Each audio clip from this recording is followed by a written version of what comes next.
Hey, what's up everyone? Here's Louis. I'm doing a first impression view onto the game called Verdun. It is a first-person World War I experience, and it came out on Steam not so long ago. And I was actually curious about this game because I'm a fan of, you know, the First and Second World War, and I kind of like the feel. And it was the actual first time I bought the game for with the First World War kind of, you know, theater. So I was really curious about this game, and I wanted to try it out. So it's not very expensive. I think it's something like $32 on the Steam store, so it's quite cheap. So I played a bit around. I played maybe about 5-6 hours onto it, and so yeah, this is gonna be my first impression kind of video. First and foremost, I have to say that going into a direction of the First World War is kind of it's a bold move, really, because the people that are interested in the First World War experience is not that many. So, but they still went into this kind of genre and that era, and the dynamic is very, very different on what we're used to. It's certainly a slow game, going forward, defending, trying to retreat, but not too far ahead so you can regroup and defend and counterattack, blah blah blah. So it's really a trench mode, and why I was actually kind of curious about it is because the landscape and the kind of style it has is very different from other first-person shooter games.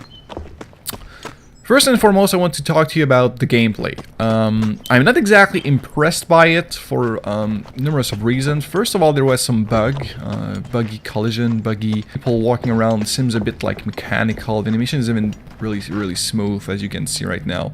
And it's okay. I don't mind it really, but there's some buggy issue. Like I was trying to reload my pistol at some time, and if I moved a bit, it will actually cancel, and sometimes it just cancel by itself. So I had to wait in a certain position to reload it.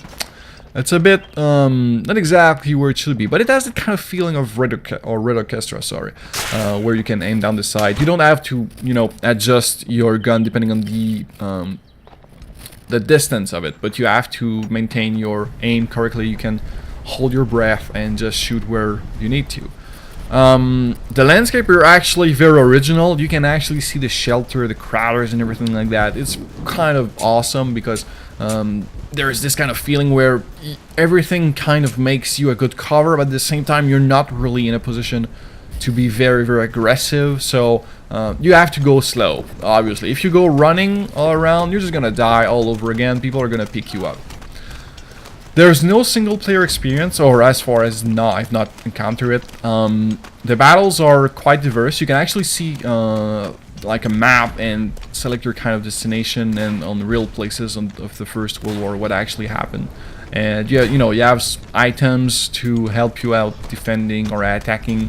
Officers can throw some shells or you know, toxic gas or artillery shell, mortar, some little things like that to get to your objective. So there's this kind of, you know, dynamic system where your team is actually going forward as really a team, and you guys can have actually some, you know, benefit. You have to move together to gain most of the map. There's also an experience system, and as long as you know, play enough, you're going to unlock some new skills. You can unlock new passive tray and stuff like that. So that's quite interesting. You have like this feeling of progression with your own character, and that's kind of nice. However, it kind of feels short a bit on my end about the style of the game, the gameplay elements. It's mostly just fighting in front, going from trenches to trenches, or going into death matches.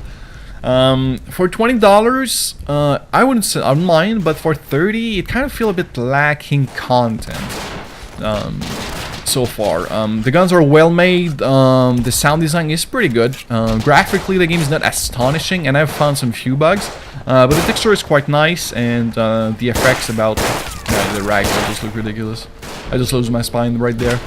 But no, the graphics are quite alright. So if you really need to have this kind of World War I feeling and don't mind really about the buggy system, or you know, the elements of moving You should actually check out this game. If not, if you're not really a World War I fan, I would say maybe skip this one out. Wait until there's a good rebate on Steam and maybe get it afterwards. So yeah, this was my first impression. It might change. I will maybe do another one. I'm gonna still play this game a bit, making sure that I have the whole overall feeling right.